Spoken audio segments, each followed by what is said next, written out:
Good afternoon, it's John Heaton, and I'm going to do another of my videos on top favourite this or that of the Beatles. And today I'm going to do I thought was quite an interesting one. Again, we're spoilt for choice. Top 15 Beatles song intros. So I'm basically counting the first 10 seconds of the song, maybe before the vocal comes in or before the drums come in. It's not always 10 seconds, sometimes it's 5, sometimes it's a bit longer than 10, but I think you get what I mean by the intro. And again, I've just gone for my favourites. There's so many, it's ridiculous, and I'm sure you've got your ones out there which may not make my list, and that's fine. And there may be ones on here which maybe you don't agree with, and that's fine too. So before we get to the top 15, just going to name a few that were bubbling under the top 15, some of which I thought about at the time, some of which I thought about later and thought, blimey, how did I forget that one?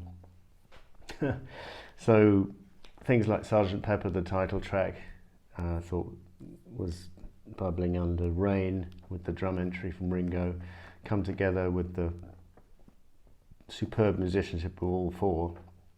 Get Back, with the crescendoing guitar note just on one note coming in, and then the crashing chords before Paul comes in on the vocal. Day Tripper, obviously a very distinctive riff to kick off the song.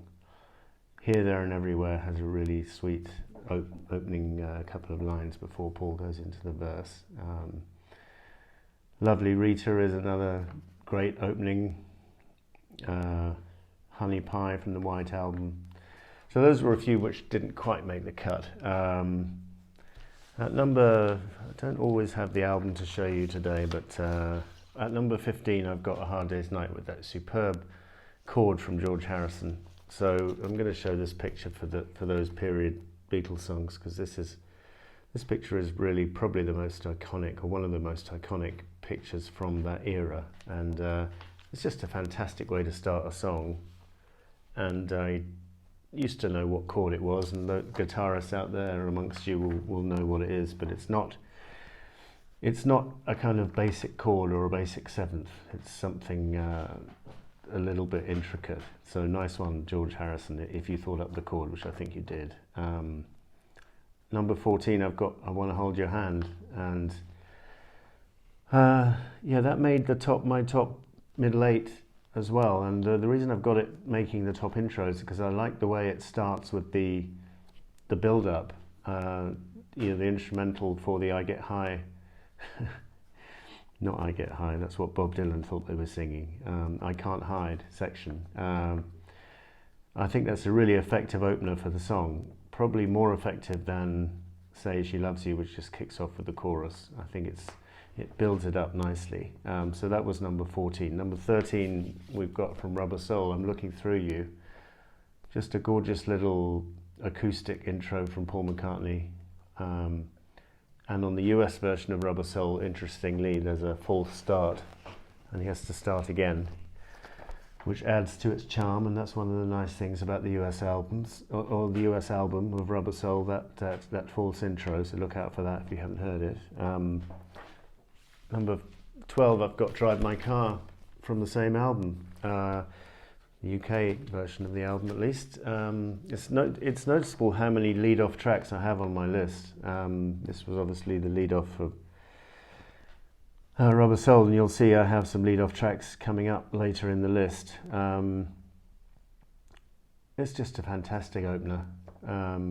Fantastic guitar, and then the drums come in, and then John and Paul come in on the vocal. I think it's brilliant. Hey Bulldog, I don't have the Yellow Submarine, but it did appear on this rock and roll album, and I wanted to show you this because it's an Indian pressing which actually came on the Apple label, which I was delighted to find. I've never seen the rock and roll album on Apple. It's not in particularly great condition, or it's not a particularly high quality pressing. The Indian pressings don't tend to be quite as good as the UK, but it's always interesting to see label variations. from EMI India.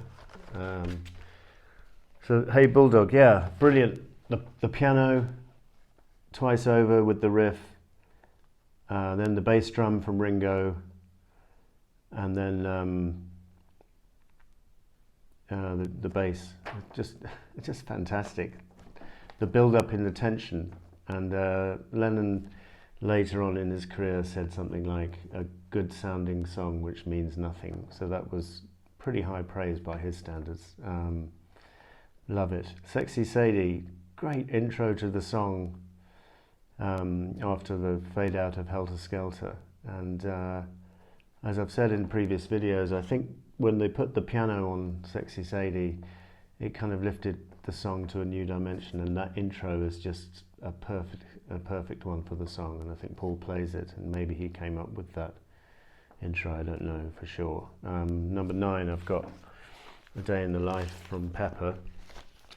So that acoustic strumming from John, and on the take 1 he's going Sugar Plum Fairy, Sugar Plum Fairy, but on the finished album it's just the acoustic, and then Paul comes in on the piano, and then Lennon comes in with his spellbinding vocal. It's just a piece of magic, the whole song, but the intro is superb. So that was number 9. Number 8, we've got opening track from side 3 of the White Album from Paul McCartney, Birthday. Storming intro to this one, with the guitar, I guess, played by Paul, and Ringo's drumming, and Paul's bass. Again, some of the other Beatles thought this was a bit of a throwaway, made up on the spot in the studio, but if it was pretty inspired spontaneity. Just a great way to open side 3 of the album. Number 7 I've also got from the White Album, Obla-Di Obla-Da, with the great crashing piano intro from John Lennon, who apparently was quite bored of the endless run-throughs of the song, and came into the studio slightly under the influence one day, went to the piano, bashed out the intro and said, "Come on lads, this is how it goes," and they did it, and that was the finished track, and I think it is the best take they did. I've heard the anthology version when it was just an acoustic number, and it's not a patch. So a good example of how the Beatles helped each other out, making a song even better than it already was. Now we've got number 6, Ticket to Ride, that superb guitar intro before the Ringo comes crashing in on the drums. I just think it's a piece of magic, and deserved number 6 on my list. Number 5, go back to the White Album, and the opening track of the whole album, Back in the USSR. So another opener, another album opener, another side opener.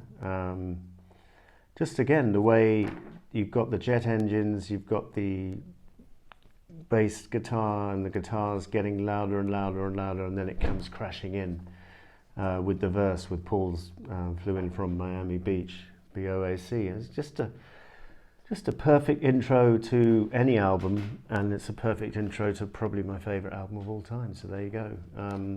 Number 4, I've got the superb first track from their first album, with Paul McCartney screaming 1, 2, 3, 4, and they come in with this superbly energetic track, and again, it's just one of those intros where, actually, it's one of those tracks which, back in the day, if I was at a party and I wanted people to dance to the Beatles, I'd put on this one or another one which is featuring higher in the list. So just a great, what was the word Lennon used for it? Pot boiler, I think it was, which Paul was always good at coming out with, according to John. So number 3, I've got another opener, Taxman, and after George rather mysteriously says his intro with the 1, 2, 3, or 3, 4, or whatever he says, and then you've got the Beatles coming in with the superb bass from McCartney, with George on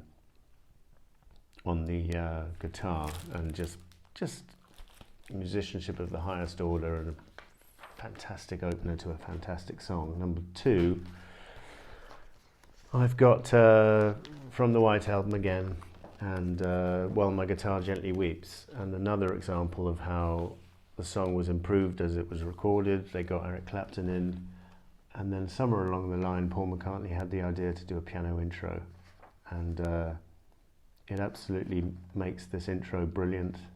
He comes up with a nice little tune.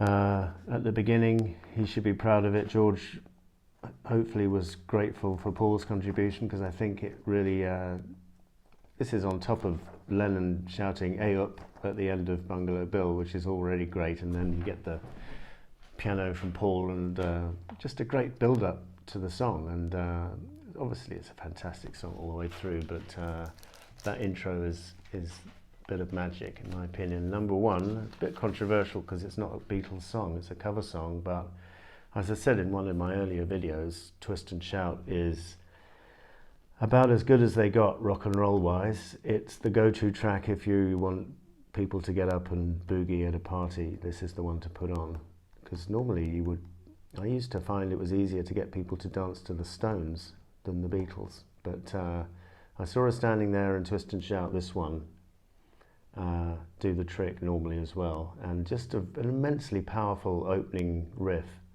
and obviously the vocal when it comes in is just nothing short of ecstatically brilliant.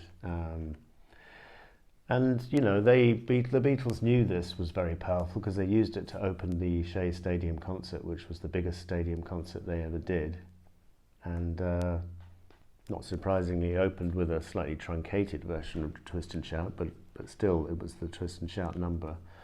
And it's just, as I said, the Isley Brothers wrote it, or had the hit with it, but Medley Russell wrote it actually, but the Beatles put their stamp on it. And I think one of my commenters said that this song should have gone on the Red Album even though they didn't write it, and I have some sympathy with that opinion, although what do you leave out, of course, the eternal question. But this was my top 15 Beatles intro. Probably change if I did it again next week. Loads I've missed out, I'm sure. Don't be too harsh on me if I've missed out your favourite. Strawberry Fields is another great intro on the Mellotron, of course, with Paul playing the Mellotron. So that was it. Thank you for watching. I'll see you next time.